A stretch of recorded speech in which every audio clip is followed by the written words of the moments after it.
Well, I lived most of my life out on YouTube with only a little channel, a handful of subscribers.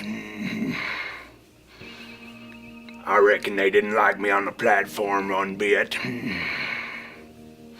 Back then it was mostly just me uploading short videos, me talking to my camera. I ain't had nothing but a bed sheet, a camera, a couple of microphones down there.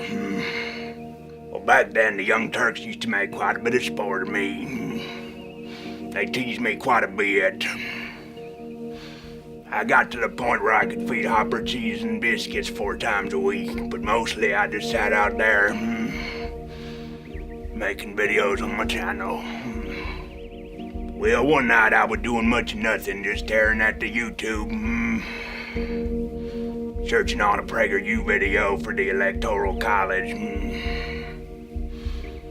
All I could find was them there trying to make up tutorials in my suggested feed. So I logged into my YouTube account to see what was wrong with it. Turns out every video had been put in restricted. I even been unsubscribed from Louder with Crowder, my favorite channel. I had to resubscribe quite a bit. But even when I did, I didn't receive no notifications. Had to hit the bell 3 times. But then I ain't seen nothing but Trevor Noah videos in my suggested feed. But then I just seen red. I hired myself a half-Asian lawyer. Some people think he's half Mexican, he's half Asian. Got almond little shaped eyes and hair that stick out straight out the side of his head. Don't matter how he cut it, I reckon. You just puff out like that, black as pitch. 'Cause he's half Asian and whatnot. But I had my little bill there to go on in and talk with YouTube's top lawyers and parlay with them about our questions on my channel. But they didn't answer none of it. Not the restrictions, demonetizations. They just kept asking us to spend more money on advertising and screaming, "What'd you do Tranny Bane for? What'd you do Tranny Bane for?" I reckon that made me madder than the whole notification business. So I had Bill Richmond, he's half Asian. Some people think he's half Mexican, he's half Asian. I had him walk right on into Susan Wojcicki's office at YouTube. Sure.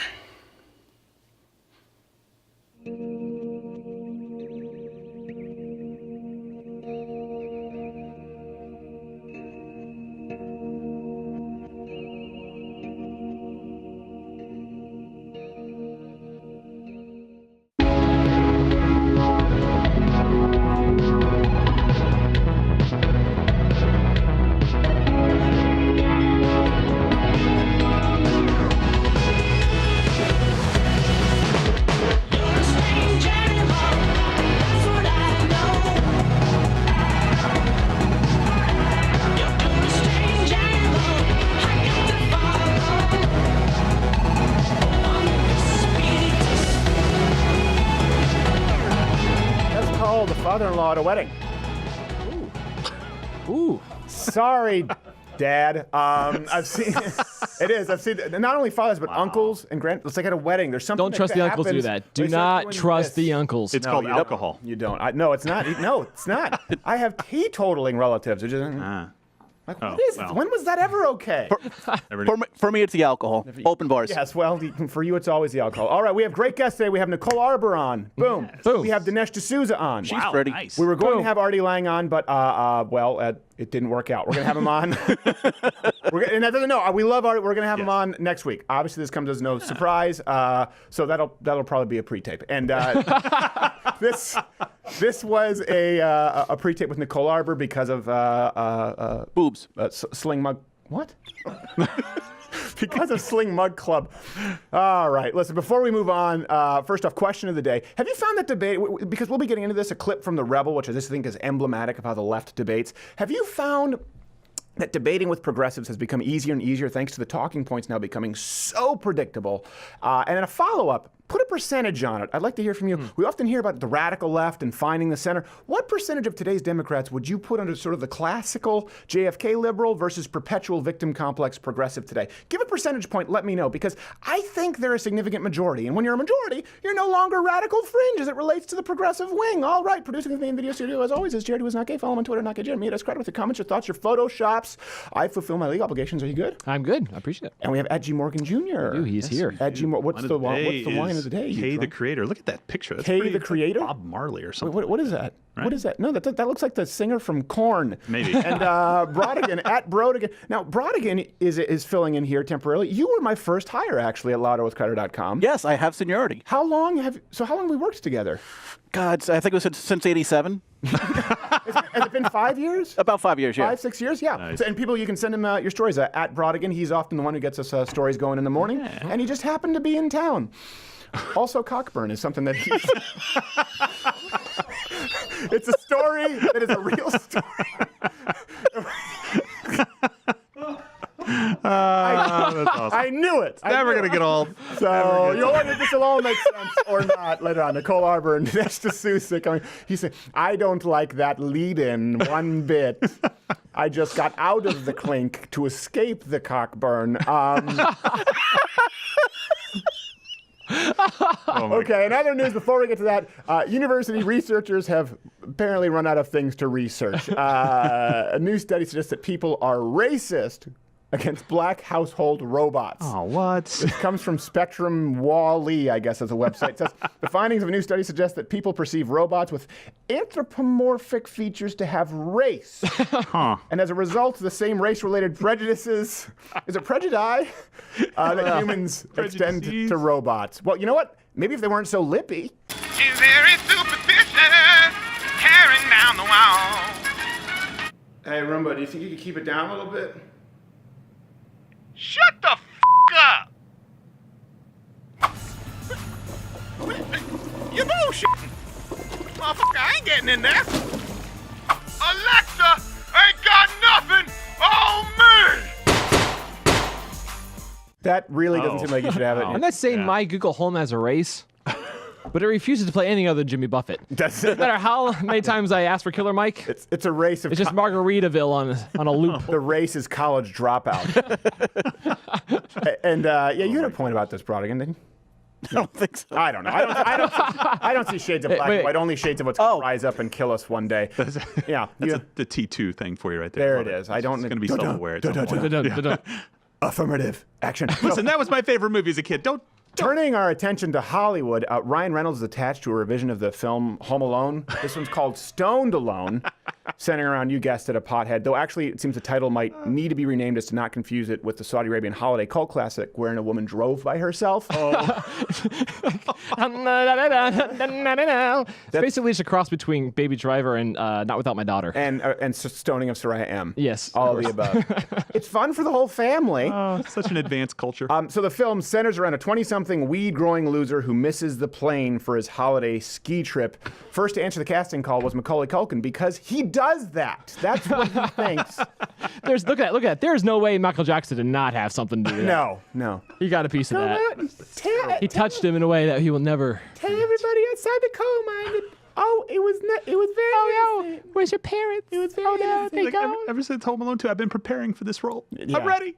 Yeah. Bring me back. Ever since Home Alone 1, he's been preparing. Really? For that role, he was locked into the Home Alone 2 contract, I think, pretty early. Hey, do you remember Brock Turner? Does anyone here? Because I didn't. Does everyone here remember Brock Turner? Yeah, I remember. Convicted of sexual assault, for those who don't know. His lawyer is now claiming that he only engaged in, quote, outer course, not intercourse. What is the point of that? Well, okay, People, this is how it's described from People magazine. The lawyer defined outercourse as sexual activity while clothed that can be considered a form of safe sex. Way to put a spin on it.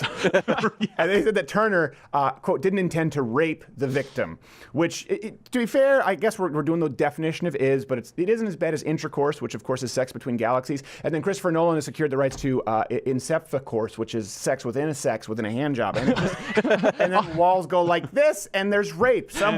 Also known as a casting call with Harvey Weinstein. Yes, exactly. Oh my gosh. That is the dumbest. I mean, obviously you're talking about rape, so I'm not making fun of that, but that's like the dumbest thing I've ever heard. Outer course? What kind of balls do you have to claim that as your defense? Apparently it doesn't matter because you're wearing jeans anyway, so it's irrelevant. I cannot believe that this is a transcript. Imagine going forward in a court and be like, no, Your Honor. It was outer course.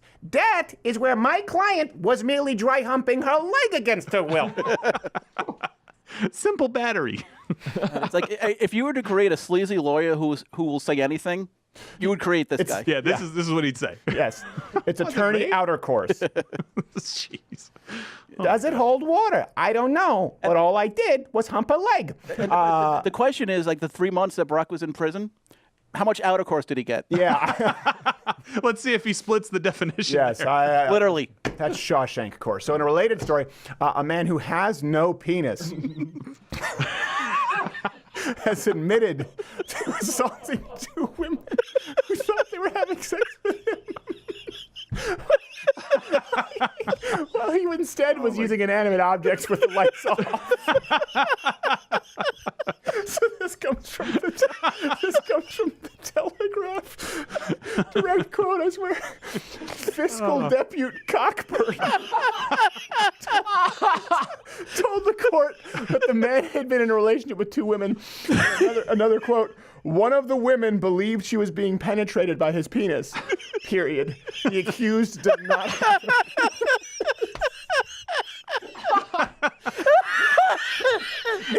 If there ain't no dick, you must acquit, said Depute actually named Cockburn. Rodkins been laughing. You've been laughing about this all day, but actually, when it comes to the work on the force, Cockburn's no joke.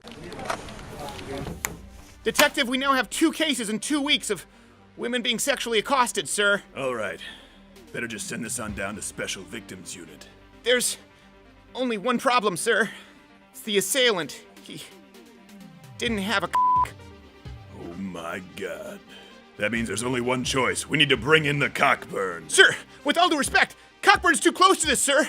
Cockburn's had enough. Damn it, I'll tell you when Cockburn's had enough. You may not like Cockburn. You may not like the methods. You may not even like the fact that Cockburn will push you to your limits just to find out what they are. But my God, there's no one better for this case than Cockburn. And the only reason you're still standing here is because you know it, you son of a bitch. Sir, I don't think it's a good idea, not since Oakland. I know about Oakland. Don't you think I know about that? But sir, Cockburn's wife was killed by a c***less man. Come over here, deputy. If you want to have a job in my precinct, you keep your f***ing mouth shut about Oakland, or you'll be selling cigarettes out of a bodega on 8th and Wacker between being a hobo's play toy so fast it'll make your head spin. Do you hear me? I wouldn't call on Cockburn unless absolutely necessary. My God, when you're out there with c***less monsters roaming these streets with no end in sight, and you need the best damn person for this hyper-specific niche milieu, you thank the sweet Lord Jesus that someone exists out there like Cockburn. Yes, Commissioner. Get Cockburn sobered up. We have no choice now.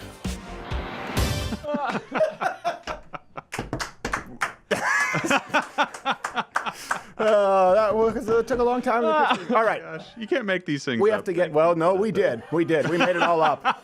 Oh, that's not a real show. It's not a real film, in case you didn't know. No. Can you imagine him going and buying said inanimate objects at the adult stores? And it's like, give me something that won't raise any eyebrows in the dark. The story's not clear. The story's not clear if he bought those objects. Well, what do you think it was? True. It could be a plastic sword. The point is with this, honestly, usually if someone is sexually accosting someone, he is the person standing something to gain. No, He's just like, ha ha ha, I'll pleasure all of them with none of my own. It's the perfect crime. you cannot convict this At the person. pitch meeting in between, needing oxygen, if you read the story, the guy had a very well thought out plan to hide the fact that he didn't have a penis.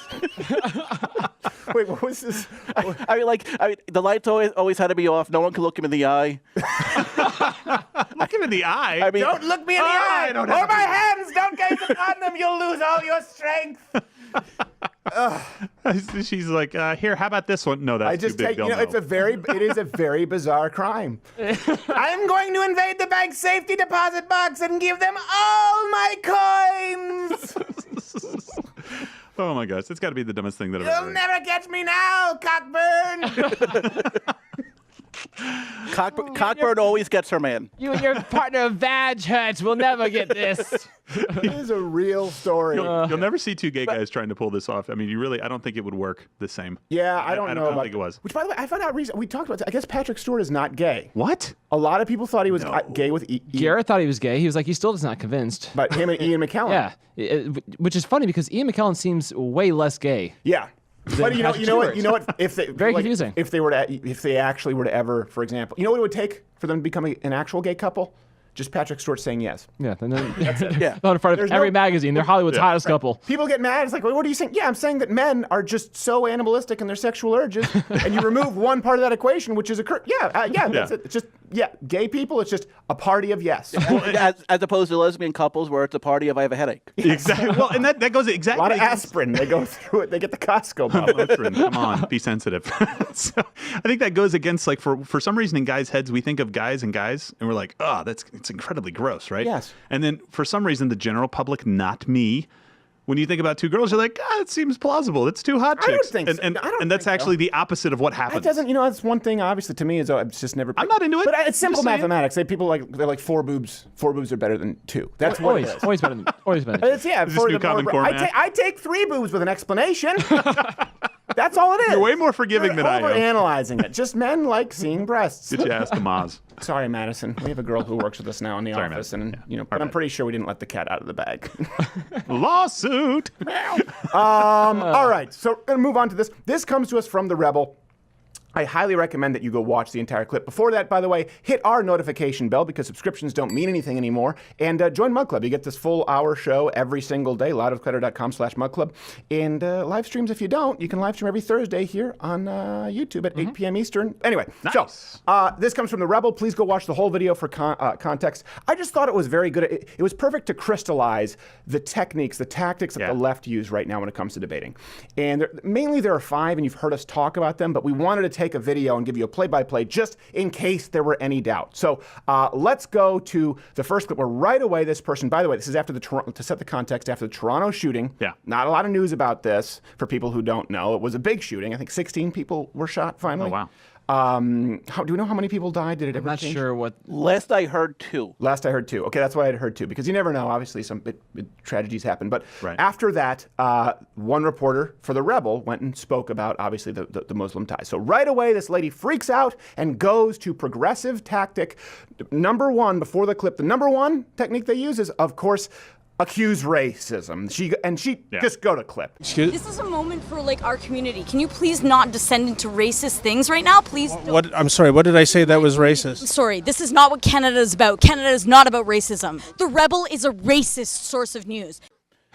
Okay. I love the speaks fact. for the I love entire the fact that she started with still on the phone with her friend. Yes. I have to call you back. I gotta go. On the phone with her friend while she has kids there with objects that could be easily swallowed. It's like, I'm sorry, I'm doing Sudoku while my child plays with a plastic bag over his head. I have things to do. So in record time, too, by the way, the racism. And we know this. I don't really even need to go over this a whole bunch. It's a tool that's used to actually bring you into their number 2 technique, which we'll get to in a second. But first, here's what's important. Why did she accuse this reporter? Again, go watch the whole video at The Rebel. It's up here on YouTube, or I think rebel.media. Why did she accuse him of being racist? Here's exactly why. Did I say anything that was racist? Yes, or, you asked if the man. well, I'm actually. You asked if the shooter had visited ISIS websites. That is not. No, I said CBS in the U.S. This is not okay. I said CBS in the U.S. is reporting that. Okay. All right, and the truth is, the day that this video was being filmed, CBS was reporting that the shooter was, by the way, the Muslim shooter, had expressed interest in ISIS. Yes. By the way, ISIS even took credit for it. So it doesn't sound like they were too far off base. No. At least potentially, right? Though you never know. You can't always go by what ISIS takes credit for. No,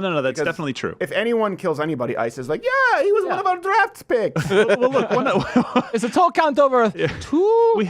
We had an option contract.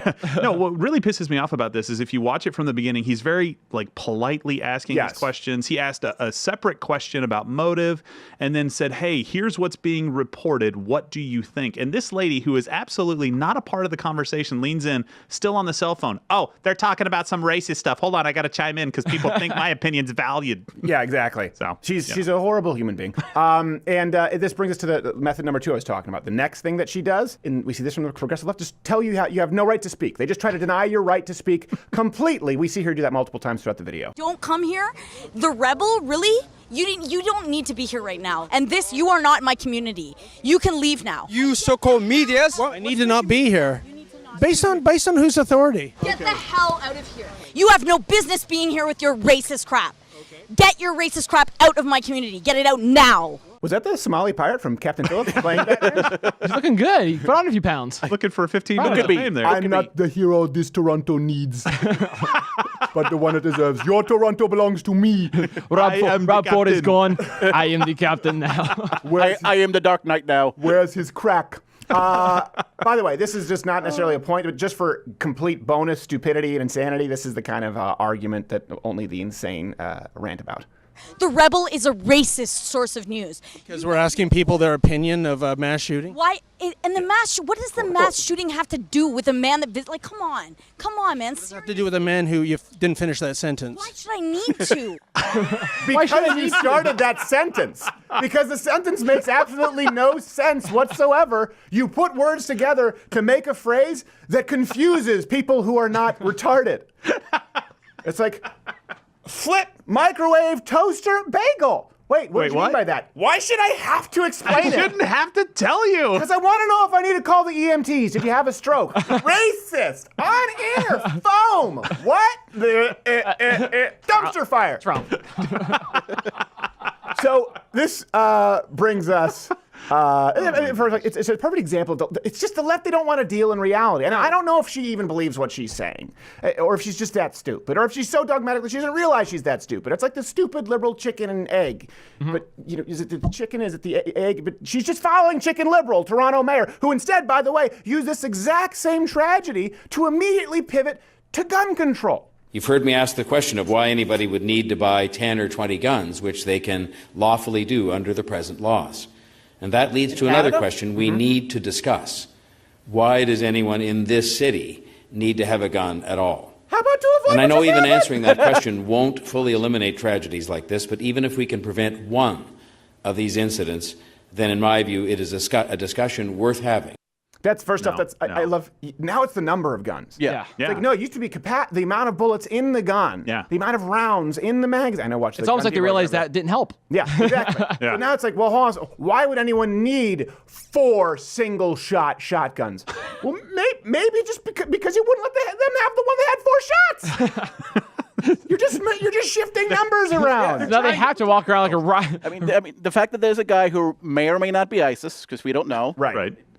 You need 4 guns in case the first 3 miss. Yes, exactly. And then one to pistol butt him for good measure. As one While should. he's out. Now, this is the kind of derangement, and I do mean derangement that leads to tweets like this from Toronto novelist and I think Vice writer who wanted to put a ban, quote, on white men, just because he's looking for a reason to be crazy. And this was before they found out he was a Muslim, right? Yes. It was, let's put a ban on white men. Until we figure this out. Because it's Canada, so they assume it's a white male. But to be fair, that's a roll of the dice. Yes. And, okay. You don't necessarily need a lucky blow on that. You're probably rolling up snake eyes. But yeah. Because historically, that's what white men tend to do. We tend to join ISIS and go blow things up in the name of Allah, right? Yes. That makes perfect sense to me. Real quick, I want to go back to one thing that he said. He's like, if we can even prevent one. Yeah, exactly. If we can prevent one of these, it's a conversation. No, it's not. No, that's the stupidest thing. Freedom That's is really messy. lazy When did argument. you think freedom was going to? And yeah, I know you don't quite have the same kind of freedom, obviously, not even close in Canada. But for here, it's messy. I'm sorry. If we Me could even getting to protect prevent myself. one death by banning every single private pool, would you not do it? Why don't Especially- you care about dead We can babies? prevent one forest fire. If we can prevent one robber from dying in your kiddie pool in the front I mean, it's yard. just, if we could prevent one transgender suicide, not the 41% attempts, just the 1% by telling them that they're actually a man, My God. My God. why wouldn't you do it? Where's Cockburn? Anyway, Bring in Cockburn. Damn it, where's Cockburn when you need it? He is effective, but he is tardy. Which brings us to the technique they use in the next point. Using the mob mentality. We've talked about this. The left uses this quite a bit. The power of the audience to try and intimidate you, again, into silence. If they haven't just denied your right to speak, you can't speak. You know what? Now we're going to bring in other people, hopefully intimidate you into not speaking. So right here, it's bring in the reinforcements. Community. U.S. doesn't know anything about this community. So this is Danforth. This is our city. This is our city. You need to We not be here's here. the thing. I need to not be here. Based on whose authority? Based on my authority, because I live here. Do you? Okay, it's like she hadn't even thought about the answer. Based on my authority. What? What? I mean, can you get deputized in Toronto just by living there? Yes, exactly. Look, I love this guy in the background. Like, he's like, this is my moment. And he walks up and he's fumbling through his words Yeah. and he goes back to her and he's like, crap. Gotta love the- I mean, no, come back. He's grabbing the microphone. Damn it, black man, you failed us. I'm black and in Canada. Talk to me. Essential when people talk about it, enlisting the white knight, in this case, black knight. It's just crazy. It's just coming right in, and his baby's like, listen, and this is so funny to me too. This is our story. This is not America's story. Oh, really? So there was nothing about Demi Lovato and Canadian news? All of your stories are American stories. Yeah, never talk about Trump. Occasionally, you do something so screwed up that you make international news. It doesn't mean that we don't get to cover it, dummy. It's like Captain Phillips' pirate didn't think it through. All right, by the way, here's just some crazy bonus footage, again, because we figured we had to include it. You prefer a communist society? I prefer socialist society. Yes, I do. Like in Venezuela, perhaps? No. North Korea? Oh my God. Really? Cuba? Wow. I'm naming all the socialists. Descending into your own hell right now. Listen. These are hellholes. I agree with you. Hellholes. Now you're quoting Trump. Lovely. That was perfect. Perfect. I hope He did a different kind of hole. quoting Trump is the best thing you could have ever done for yourself. Way to go. That was priceless. Now you're done. Way to go. Now I'm you're done here. If you say so. What? You have to be It's like, done. you quoted Trump, therefore you're done here because I said that Trump was racist and you are, and now you're a racist quoting another racist. It's like incept a racist.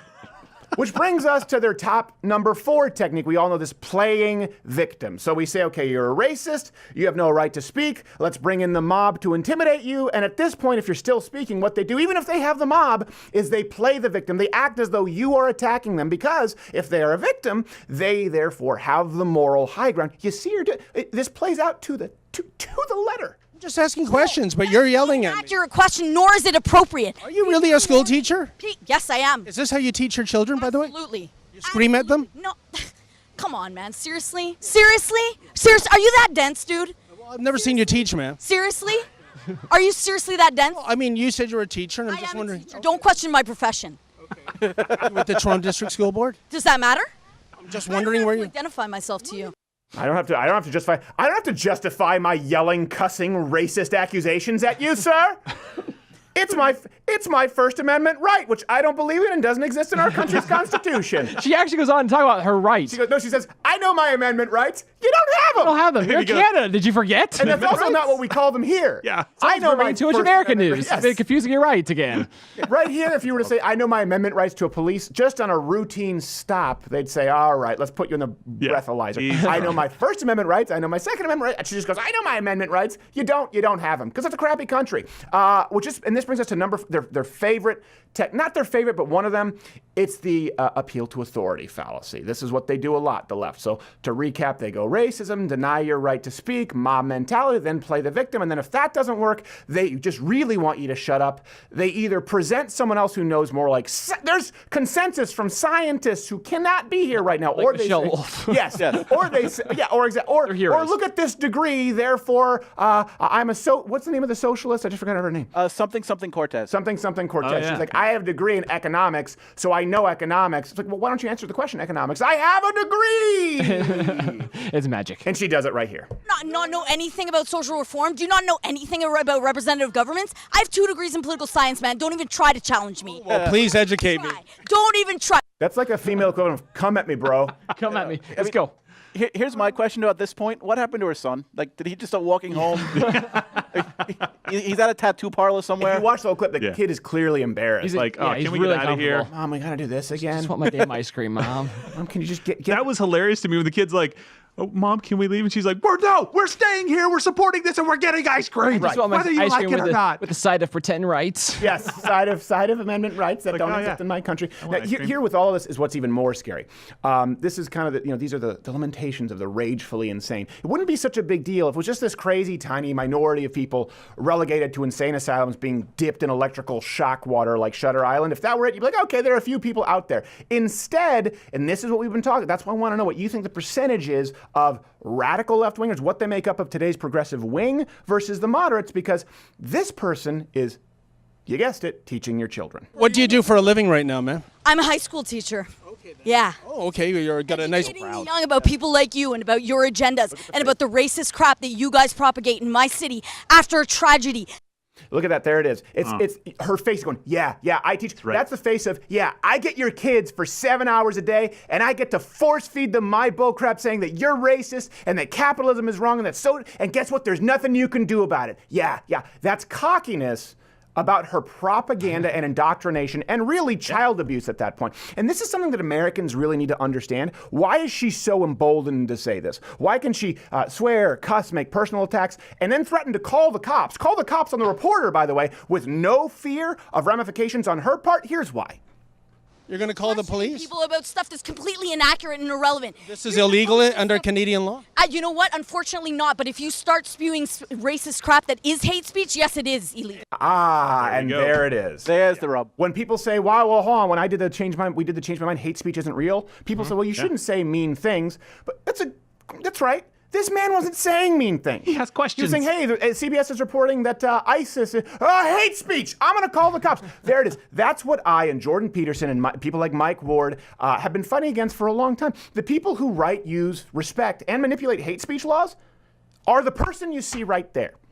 Okay, this is what's important. Oh, she's just crazy. This is when people say the radical left and okay, she's just crazy. She's just the radical left. She's just this fringe. How far is she off from Melissa Click? Remember the college professor? I need some muscle here. She was so comfortable doing that. Or the entire the tribunals with Mattress Girl and UVA and the rape scandals where men never had any recourse. No one at the colleges said anything. Think about that for a second. She's a high school teacher. How far off do you think she is from most high school teachers, from most college professors? Let me ask you this. How far off do you think she is from Nancy Pelosi? How far off do you think her ideology is from Hillary Clinton? Picture this woman in office. You know why? Because we already have them. And they want to be in control, as you hear, of what you can say. The only reason the United States is what we are, and they are not, is because of the First Amendment, which is what they want to do away with. In Canada, they don't have it at all. And she even vocalizes. She's basically saying, I'm emboldened to say, because I say it's hate speech and it's illegal. She just uses that as carte blanche to accuse the man for saying, what about this man who may have had some involvement in ISIS? She thinks that she can verbally berate, harass somebody, and she'll get away with it. You know why? Because she can call the cops and have this guy arrested for asking a question. And you know what? In Canada, and in the kind of United States that Hillary Clinton, Nancy Pelosi, the Young Turks, everyone would have if given their choice, that man could be arrested. That should send shivers down your spine. Call in Cockburn. You need Cockburn to fix us. We have Dinesh D'Souza after this break.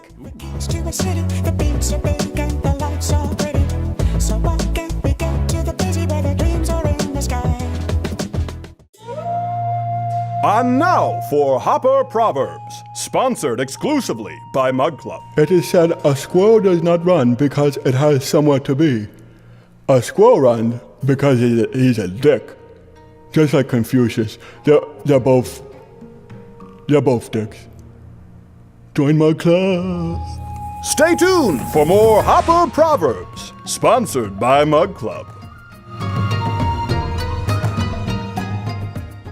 That explains the trouble that I'm always in.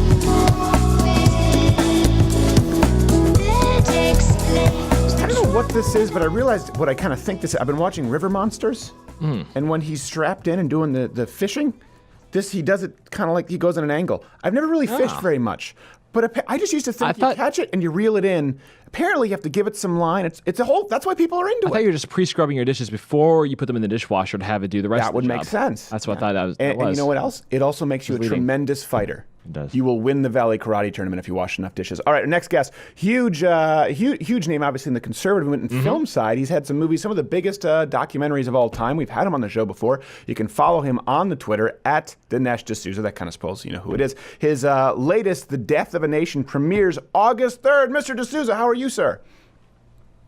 Great to be on the show. I'm glad to have you on the show. Now you're looking tan, which I know is a weird thing because you're a minority, but you're looking more tan than last time we saw you. Been getting some sun? I think it's because I did a family trip to Hawaii, and every now and then I have to reinforce the natural tan, and so.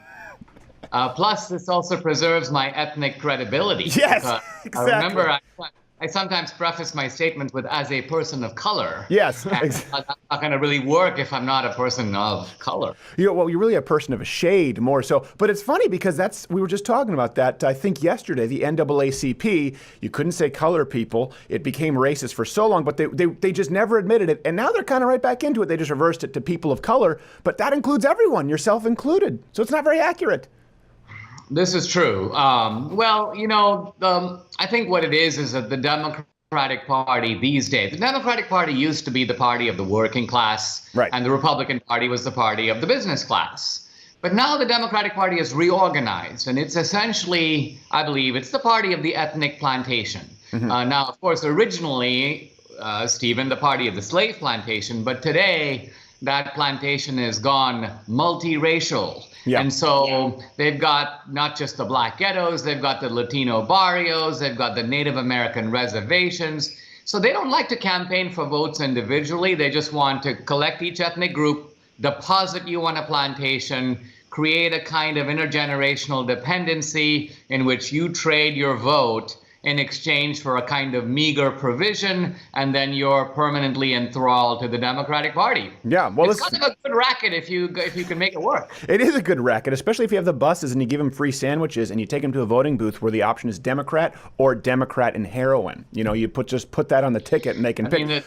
The genius of this plantation system is that it gets people to vote Democratic regardless of who is on the ticket. Right. This is true. Let me ask you this. Have you ever referred to yourself, or does anyone ever refer to you as Asian American, being Indian? Because I always wonder about that. Well, of course, all these categories are kind of bogus. I mean, when you think, for example, my wife's Venezuelan, right? So she falls into the Latino camp, but that camp includes Cubans, it includes Mexicans. Similarly, the Asian category is very wide. Obviously, Indians and Chinese don't have a whole lot in common ethnically or even historically. Right. But we get thrown into the same barrel. And to me, the puzzle about it isn't the ethnic label. It's why Asian Americans aren't voting in ratios of 80 to 90% for the Republican Party. As a group, Asian Americans are they're meritocratic, they're entrepreneurial. They are socially to the right of Pat Robertson, and yet, for reasons unknown, they are still in the Democratic camp. I don't know how Asians are thought to be smart, but this is one area in which that... Hold on, so let's be careful. They're still very smart. They're just misled on that. But I always wonder because Oriental, we've always said this is a much more accurate term because a lot of people, they would not say, oh yeah, Dinesh D'Souza. If I were describing you to someone who didn't know you, yeah, he's this guy who's written a lot of books and he's that Asian American guy. That's not... Only white feminists are even offended by it at all. They use it all the time. You go to any Chinatown, Oriental's on every building. If you said Asian American, they'd go, behind the Indian gentleman? So Dinesh, tell us about your latest film now. You've done quite a few that have been really big, and this one is Death of a Nation. We have some footage rolling here. What's it about? What can people expect? Well, the poster is a little bit provocative. We morphed the heads of Trump and Lincoln.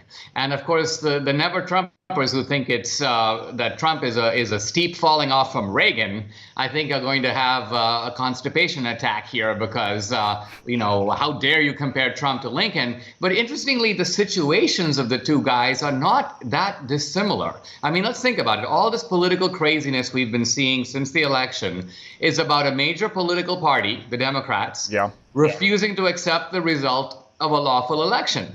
An outside guy comes in, challenges for the Republican ticket, knocks out the favorites, and then beats the Democrat. Well, that happened in 1860.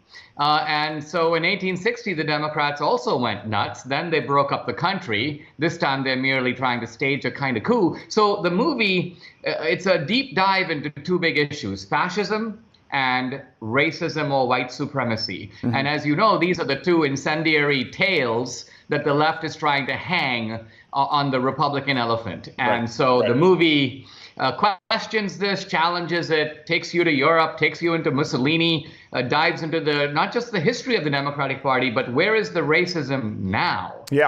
It's eye-opening, and it's going to blow people away. So I'm very excited. Well, I haven't seen it yet. I haven't seen this yet, but we've talked about Mussolini on the show quite a bit. In your movie, is he a rather pathetic character? Because whenever I think of Mussolini, Hitler, terrible person, obviously. Stalin, terrible person. Mussolini, also a terrible person. Sad Hitler. Yeah, but it also makes me very sad because he was kind of pathetic. Well, he was a very strange guy. I mean, if you look at video of Mussolini online, it almost seems cartoonish. He, the caricature of the Italians, kind of from the mafia movies. Well, Mussolini is that in italics, and it seems almost. He always reminded me of Goldfinger. Yes, Goldfinger. Yeah, a guy who's, he's exaggerated mannerisms and so on. Now, interestingly, in his own time, Mussolini was seen as a serious guy. He was very well-read in sort of Marxist literature and history. He wrote extensive, scholarly or at least semi-scholarly articles. In that sense, he compares very favorably with Hitler. And of course, he was a man of the left. Right. He was an acquaintance of Lenin. Lenin sent him a telegram congratulating him when he started the fascist party in Italy. And so the fact that Hitler and Mussolini came from the left. Well, he was well read, but what I mean by this is he seemed kind of like a useful idiot to everyone else who was in real power, and that's the thing. Mussolini wasn't very good at it good at being evil in comparison. You know what I mean? I'm not saying all of them are evil. Let's be really, really clear, everybody. Okay, hold your comments. But Mussolini kind of sucked at being evil. Well, that may be true. I mean, he certainly didn't have the kind of scary, he didn't have the power that Hitler did, and he recognized that. But let's remember, Mussolini came to power in 1922, and he wasn't ousted till 1943. That's true. So he had a much longer tenure than Hitler did. Hitler basically lasted a little over a decade. Mussolini lasted almost a quarter century. Hitler, that one-hit wonder. The one-hit wonder. That Walther PP put an end to it. Otherwise, he would have been like ABBA, just churning out hits. No, that is true. And, a good point to contrast. That doesn't mean that popular is right. Winston Churchill was ousted immediately after wartime because people wanted socialized healthcare. That was a big thing that people don't remember about Winston Churchill.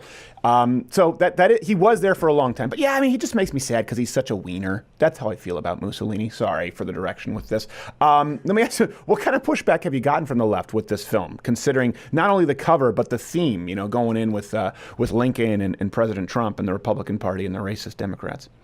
Well, we've held back both on the film and on the book. The book comes out July 31st. The film is out August 3rd.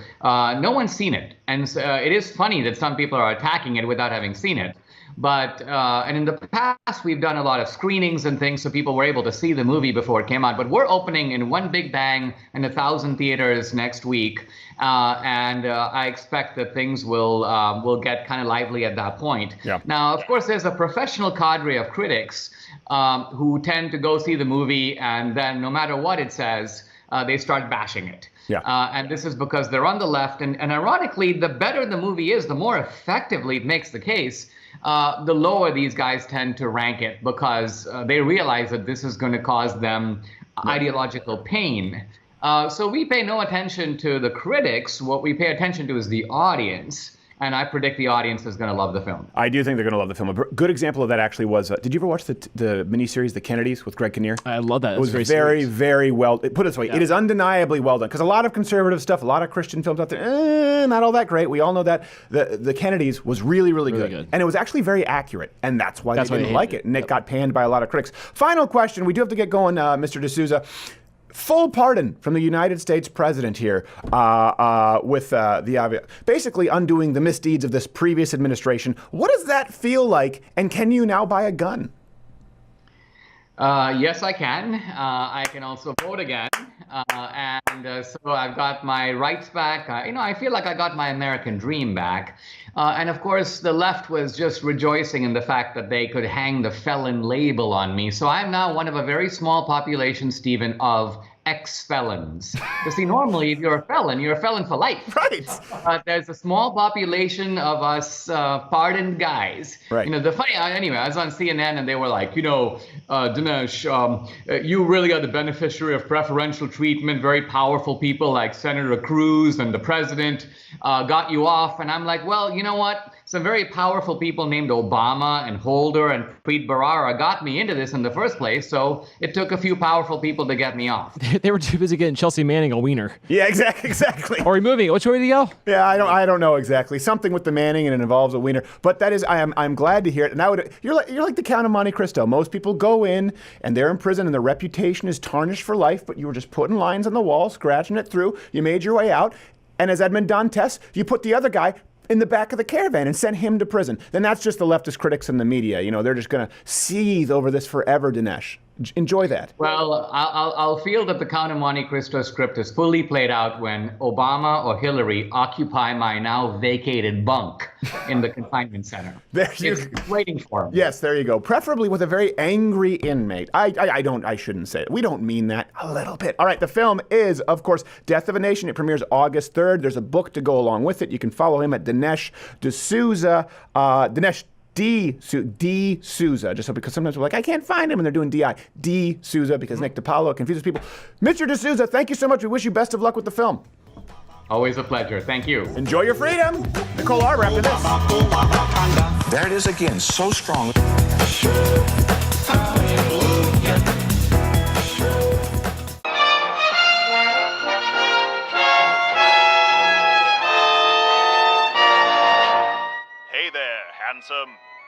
No, not you. Oh, Lord, no, I'm talking about that snazzy t-shirt. Looks like someone's been dropping some coin at louderwithcrowdershop.com.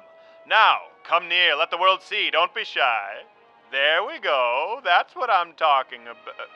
Oh, now, someone's trying to be a sneaky fellow. Let's go, wear that bad boy loud and proud. Nothing to be ashamed of here. Say, what's the big idea? Stop kidding around and show everybody your swag. Don't make me come down there. Well, now your t-shirt just says socialism, which is far more embarrassing. There we go. See, nothing to be afraid of. Available exclusively at louderwithcrowdershop.com. Mug clubbers are almost never beaten up for wearing a long-sleeve socialism is for fags t-shirt. Unless, of course, you're sickly looking and lacking self-confidence. And that's why we now sell long-sleeve versions. Perfect for those cool summer nights and covering up a lifetime of gym avoidance and poor decisions. Get yours now at louderwithcrowdershop.com. That's louderwithcrowdershop.com. Because anywhere else would be pure faggotry.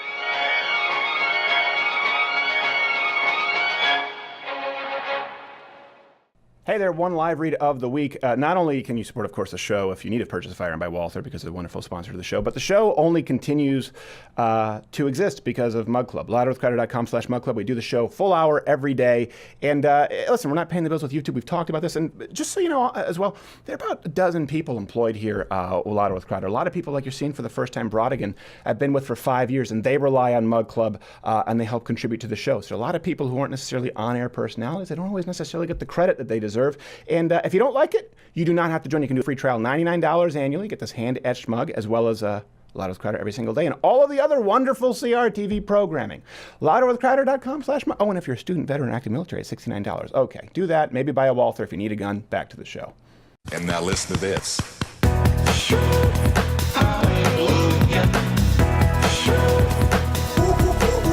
I've never seen seen a gorilla. I've still never seen a gorilla do this. I've been waiting for someone to send me. Going to all the wrong. I've seen one itch, and I've seen one head, but I've never seen this. That's the premium package shit. Which is odd because the barrel full of all of the monkeys are doing this. It's predicated on the idea that all monkeys do this. It's a lie. I don't think it's lie, honest. and it's our next guest, she is a returning guest. The first time she came on, it was kind of a wild card. We had no idea. I think she would say most of the feedback was very positive. We really liked having her on. You can follow her on the Twitter at Nicole Arbour. Of course, you can also check out her YouTube channel where she receives hate regularly as well as praise. Comedian extraordinary Nicole Arbour, how are you?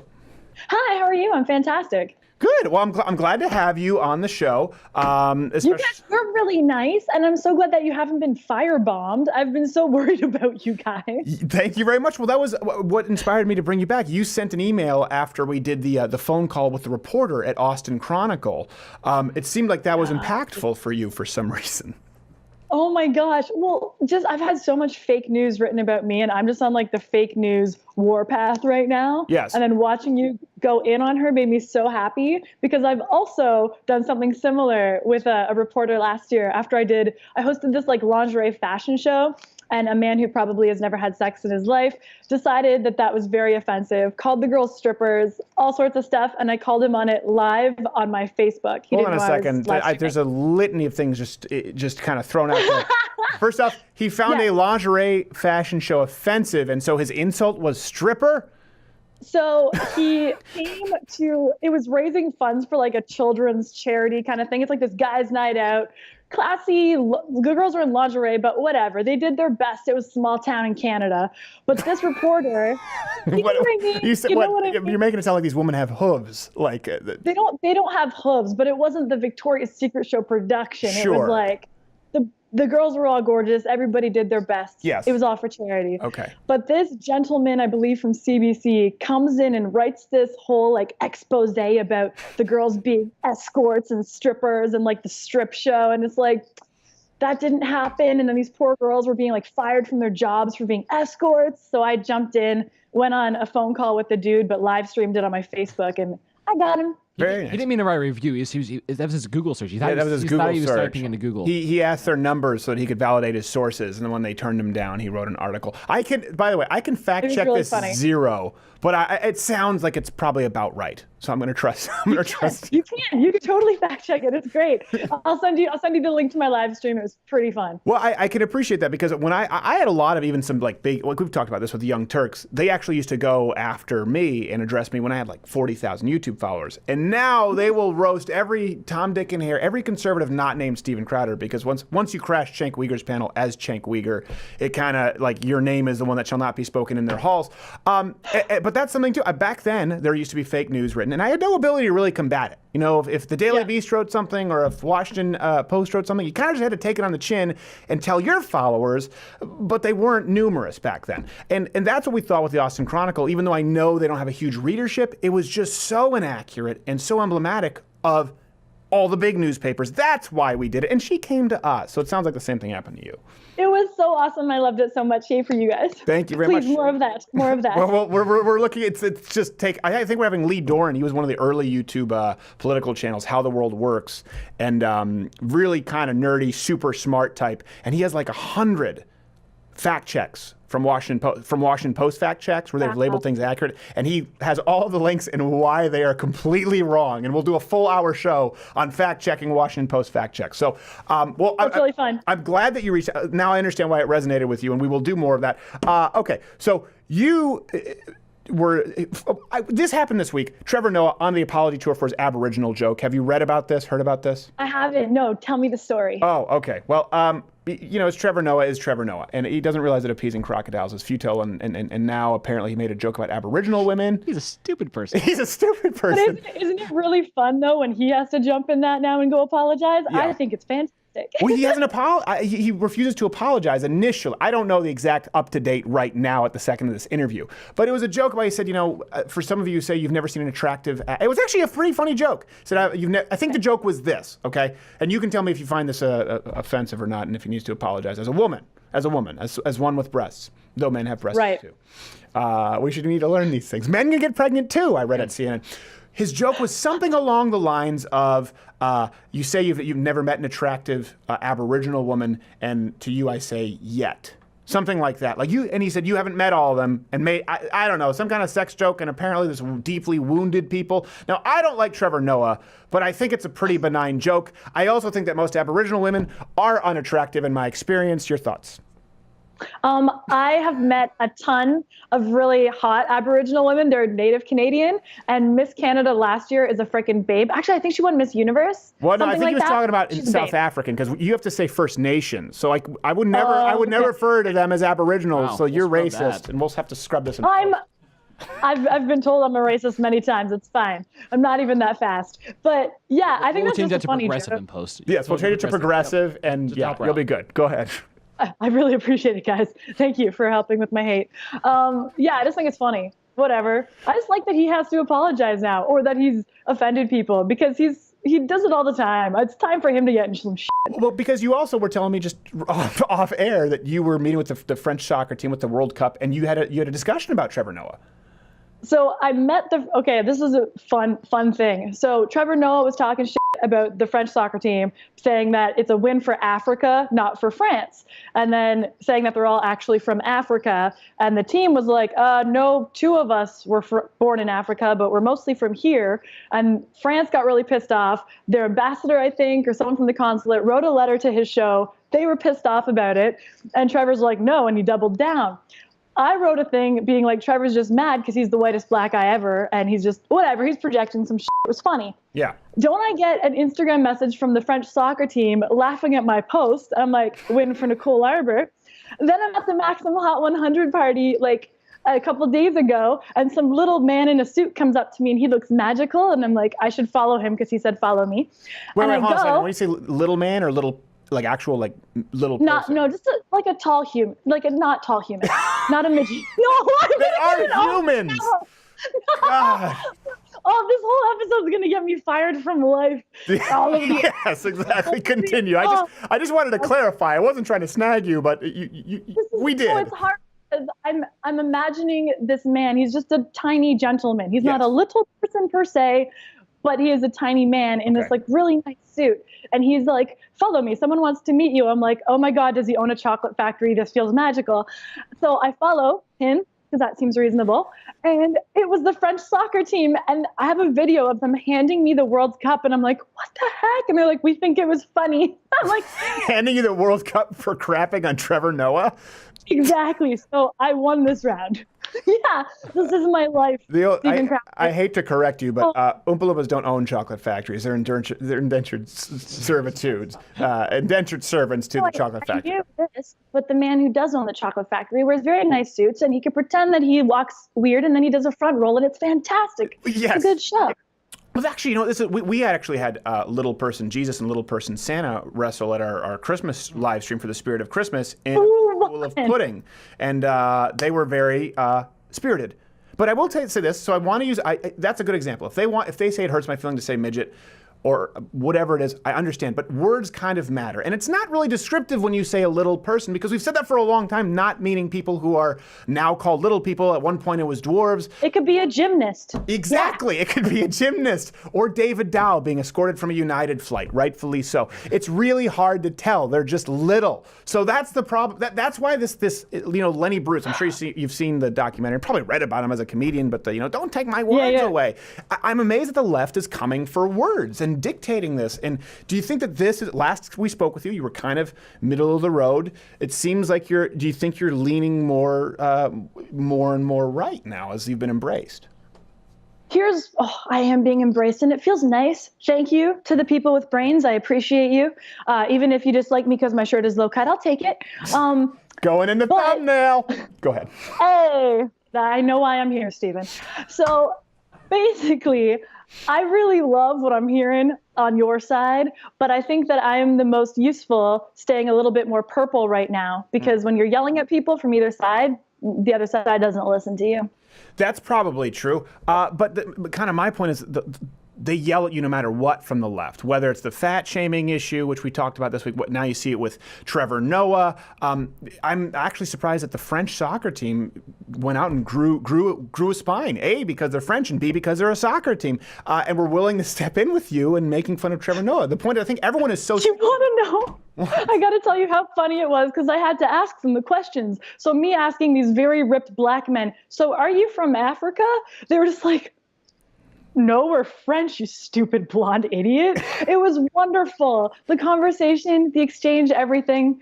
Oh, it was a lot of fun. What do they say about blacks in Canada now? Because I remember I had a friend who was from Jamaica. Where do they stand? Yeah, no, I had a friend from Jamaica who would get really offended at African American. Her name was Leanne, and she'd say, I'm sure it still is. Yeah, well, I'm sure it's yes. She's like, I am not African. My grandfather's grandfather, she went back many generations to Jamaica. She's like, and I'm Canadian. Yeah. So yeah.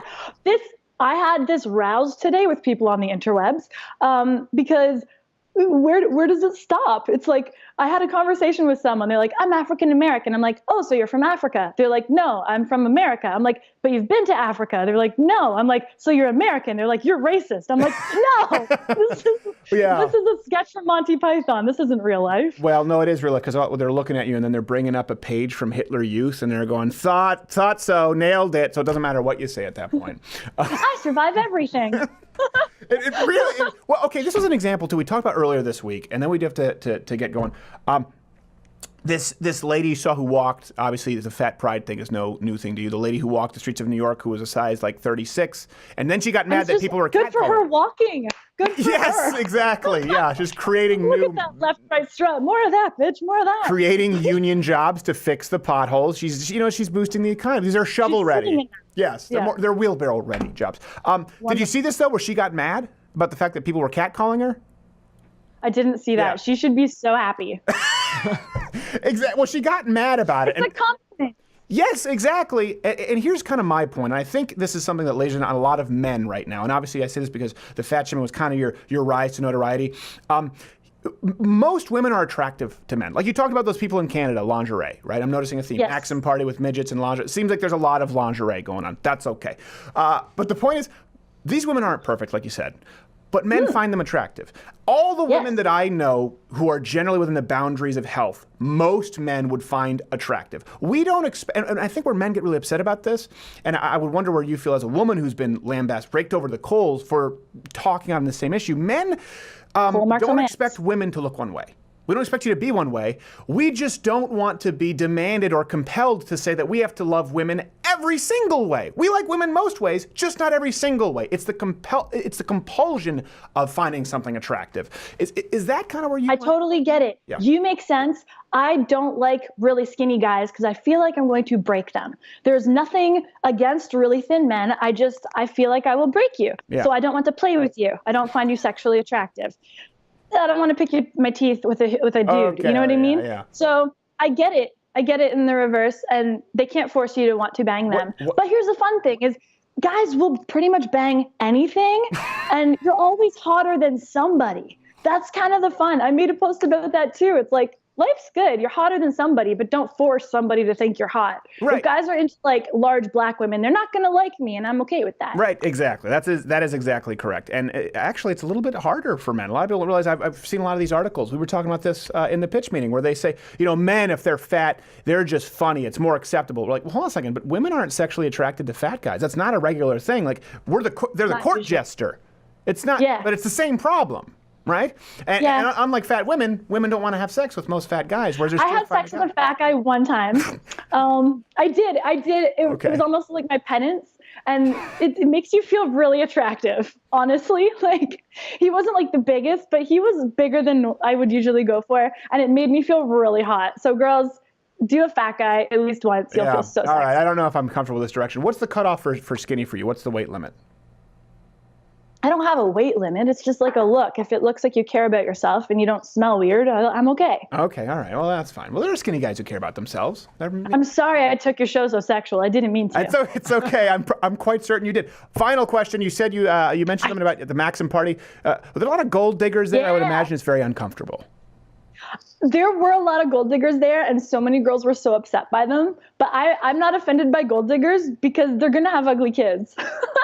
Like, it's not hot guys that have to buy women. So, like, karma is there, bitches. Don't worry. Oh, right. Okay. If people want to follow your YouTube channel and follow your tour, where do they go, Nicole?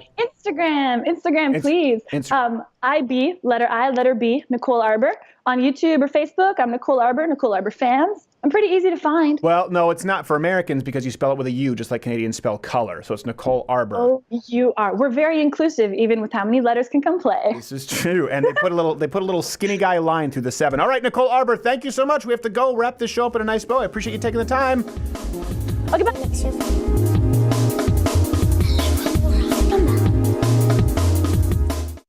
Hey kids, I see that socialism is starting to become a cool hip thing because of that crazy-eyed lady Alexandria Cortez and of course Bernie Sanders and his vape pens. So I thought I'd fill you in real quick about the realities of socialism. Socialism is like studying really, really hard on a test. And you get an A and then another kid gets an F. The teacher holds a gun to both of your heads and now you both get C's. That's not very fair if you ask me. So when that crazy lady with her crazy eyes talks about socialism, she forgets to mention that it always ends in starvation and genocide.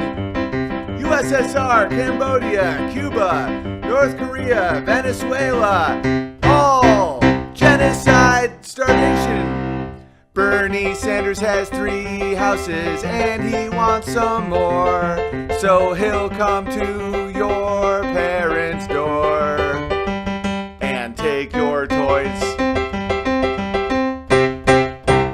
It's a terrible, terrible, terrible idea.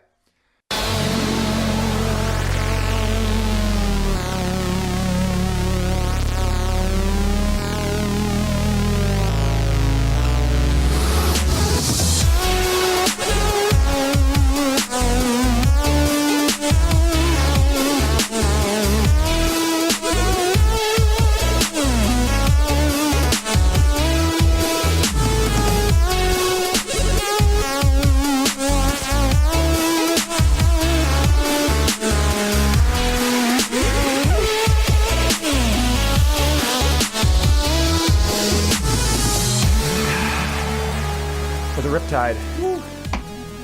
Was a riptide of an awesome show. That's what that was. Dinesh D'Souza, Nicole Arbour. Cockburn. Way to get rid of Rodigan before this last time. He could not make it through. Honestly, I mean, if you were bringing in a depute, I don't know how it works. I don't even know what that really means. I just know that's how it's pronounced over. Apparently, when we looked it up, I've never even heard of this term before. Wouldn't you, for PR purposes, just find anyone named not Cockburn? I love it's also Kirsten Cockburn, so it's like a double case. It's like a really cheesy. Well, now the cat's out of the bag. We avoided saying Kirsten because all the cop movies involve men, and we're like, it's not as funny if it's a woman. It almost seems like sexual. It almost seems Bill O'Reilly-esque if we talk about her as a woman. But we do. We have an incredible show. We have unbelievable shows lined up for you next week. You know who we have, I believe, next week? Lee Dorn of How the World Works. Hasn't been around in a long time. He just sent us this article. Not an article. He sent us a sheet with like 80 fact checks. I think we just talked about this with Nicole, and he is confirmed, I believe, for next week on Washington Post. They're fact checking. So we're just going to do an entire episode on that, just to show you how far, just to show you how deep the roots are of dishonesty in the media. And that's not to absolve anyone on the right when they are dishonest. The fake news that we talked about on Facebook, of course that happens, and I hate it when the right does it. But it's been a long-standing history of the left going completely. It is their full-time job. They consider that it's their privilege in life. Can you name me? Put it this way. Fact check with their own facts. Can you name me any liberal journalist who was unbiased, who just delivered the news? Brian Williams, no.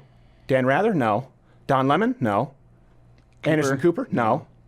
Because at one point, Walter Cronkite, of course not. No. At one point, they were all considered journalists. You expect the Lawrence O'Donnells, Rachel Maddow's. None of them. I can't say any. Probably the closest would be Shep Smith, and he's like a moderate Democrat, as far as I understand it. Yep. But none of them. Not one. Think about that for a second. Name me one who you. Okay, Jake Tapper. I remember when I started 2009 was at PJTV and Hot Air and Ed Morrissey. They were going, but you know what? Jake Tapper tends to be pretty good. Yeah, there you go. What about now? It's just That's given a actually matter of recent thing. time. Even like just like 2 years ago, I used to think Jake Tapper was much more down the middle, honest. I thought that too. And then they always veer. It's a curveball at the end. Starts having a couple of brunches with Chris Cuomo, and now you end up with this. I don't know.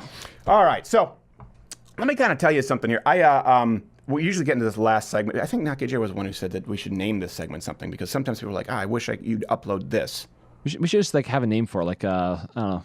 Well, I've been talking Uncle about Crowd with, or something with Courtney, maybe writing, because we're working on the Change My Mind book, and we're trying to make it very economical, maybe doing a pamphlet version for people who are in college, just the really basic arguments, and then maybe doing a longer hardcover for people who want to buy it as a gift. But there's another book that I've been thinking about for a while, the self-help book you'll hate.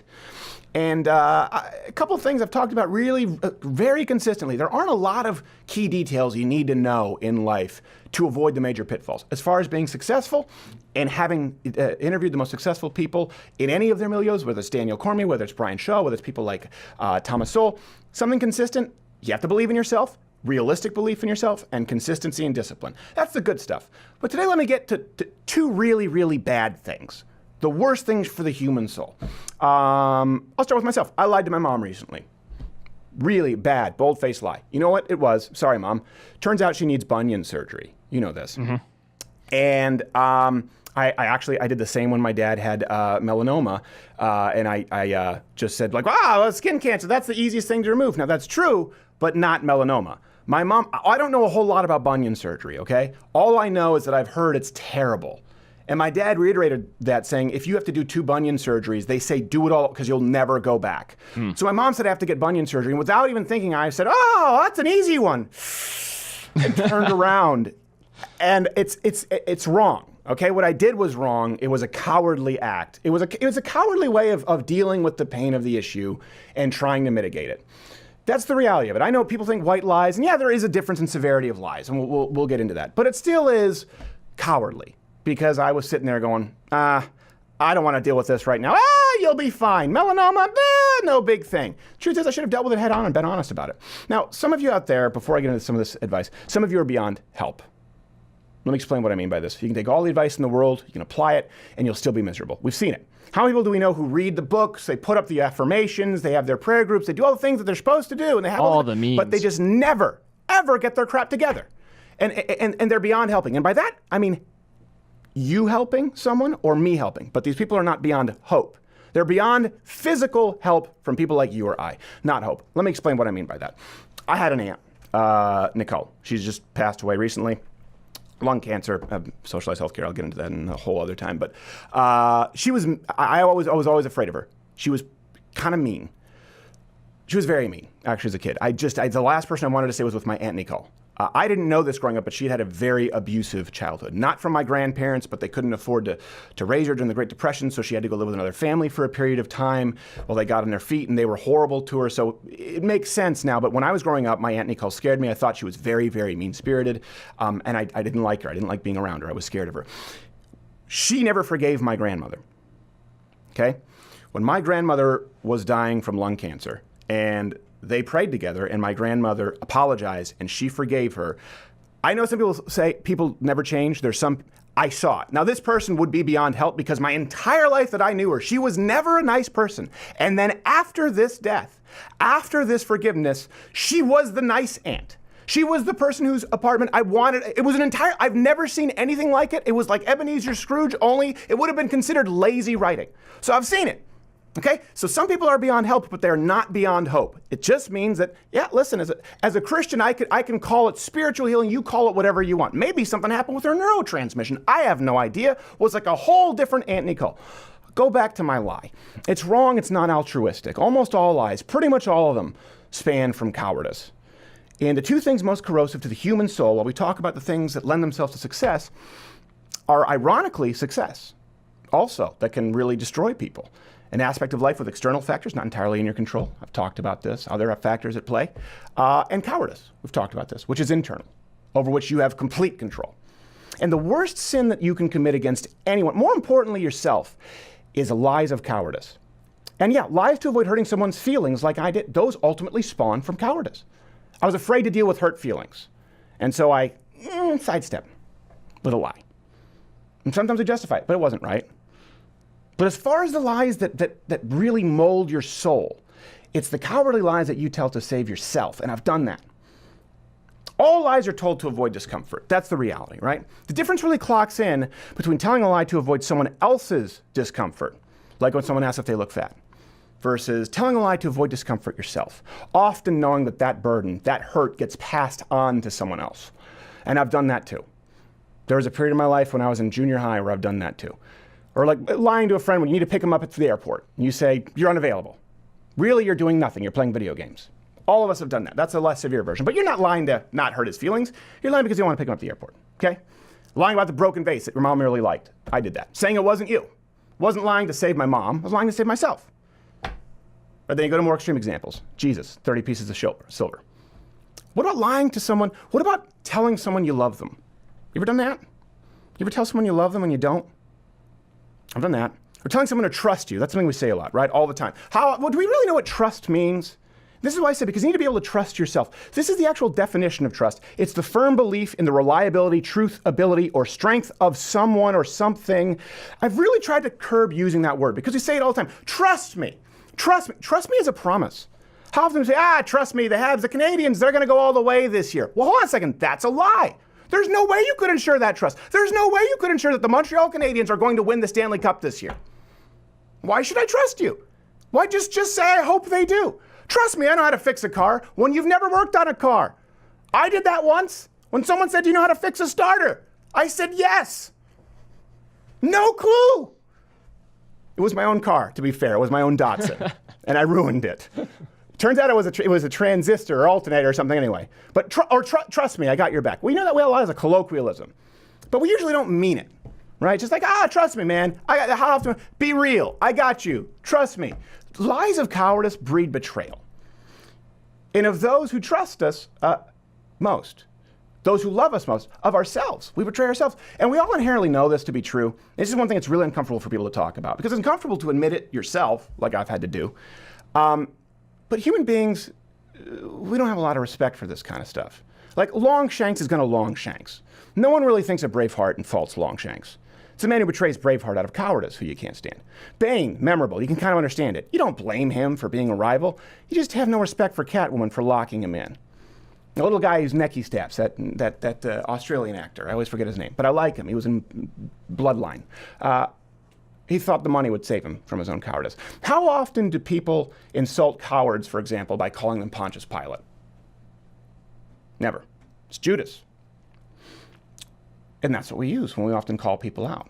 And that stems from lies with cowardice. And there's a very real practical reason why decent people are revolted by that kind of cowardice. And this is the one thing, again, with success, handling success, that's a whole other deal. We've watched people deal with success both really well and really poorly. People who've been on this show, some of them.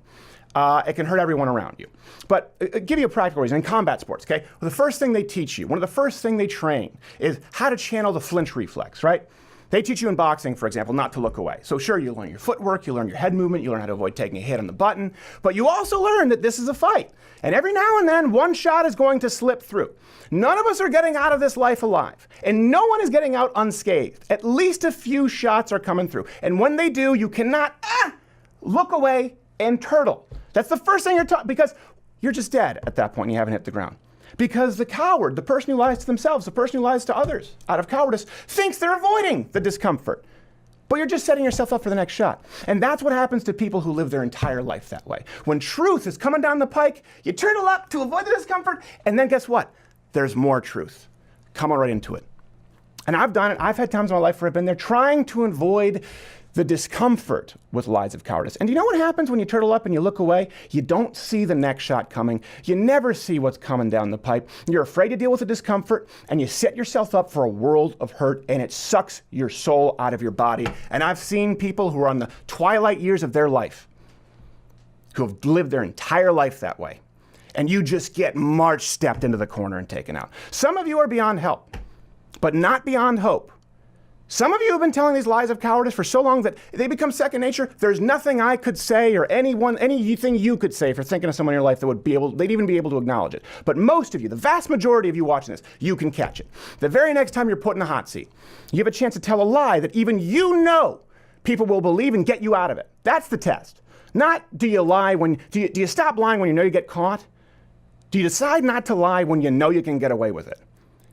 Tell the truth instead. That's bravery. It's not only doing the right thing in the face of fear, but doing the right thing when present. That's the thing with brave. We've often heard fearless. You've heard me say this before. They're fearless. Brave people aren't fearless. Fearless people are psychopaths. People who are afraid, they're psychopaths. Brave people do what's right in the face of fear. More importantly, bravery is doing the right thing, not only in the face of fear, but when presented with the equally available option of comfort through a lie.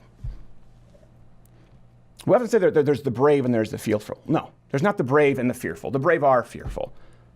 The world is filled with the brave, the cowards. It is filled with the leaders, the strong men, women, heroes, the people we admire, and the comfortable.